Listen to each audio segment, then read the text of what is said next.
Hi guys, good morning. I'm here with Floor. Tambay kami diyan sa sa Molo Plaza. Kay dali ng tanayo Kay tungod nga mapaantiki kami subong. Ginaulat namon mga upo. Nagamba lang kami nga dire kami mahulat sa Molo Plaza. At maghihintay ho kami ng mga kasama namin kasi andun pa sila sa region office namin. Si Floor. Yan si Floor. So dito muna kami tambay sa Molo Plaza kasi dyan kami mamaya maghihintay sa kanya sa kabila sa may Chowking. So ito yung Molo Plaza na palagi kong dinadaanan. So dinadaanan ko lang ho ito.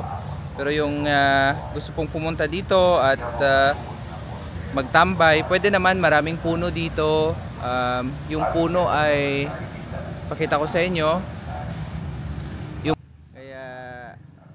Pero maganda ho dito. Maganda siya sa paligid, sa paningin maganda din.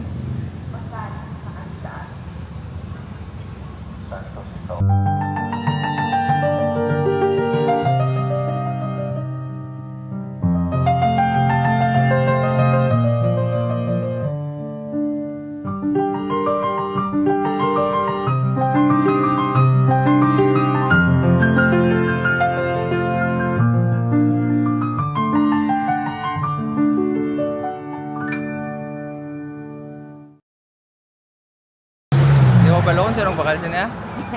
Labutan na plakad law. At least sila na oh? Mapit pa daw sila kay Magbay. At least may kumalang-alangan may pagkaon. Tambay din yung mga yagit. Ay sila. Sila na ya, DSWD mo.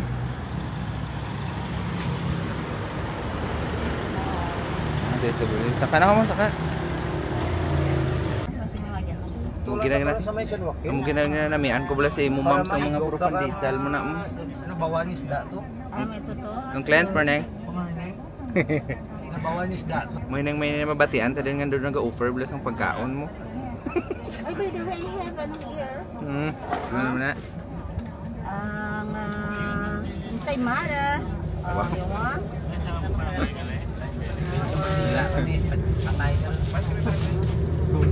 Yung mga bit.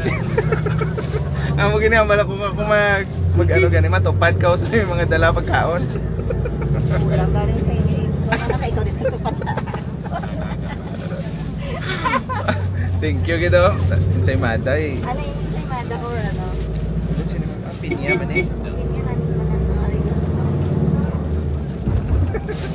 Okay, basta libre gusto ko na.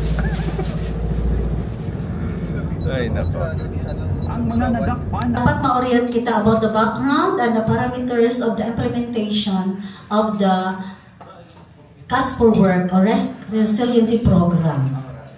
And the second one is to have a level of expectation and of course the implementation through Project Lawa and local adaptation to water access. Same with the BINHEAT. Breaking insufficiency through nutritious harvest and impoverish. Then number 3 is to discuss the institutional arrangements with partner implementers. Kay ang DSWD hindi man naka-stand alone without your expertise. So we need to discuss. Sa tambang, may ara kita for 15 days sa 800 cubic meters, 27 katao, which ang capacity is 2 cubic meters per day. Sakto sa SFR sa Bingkawan.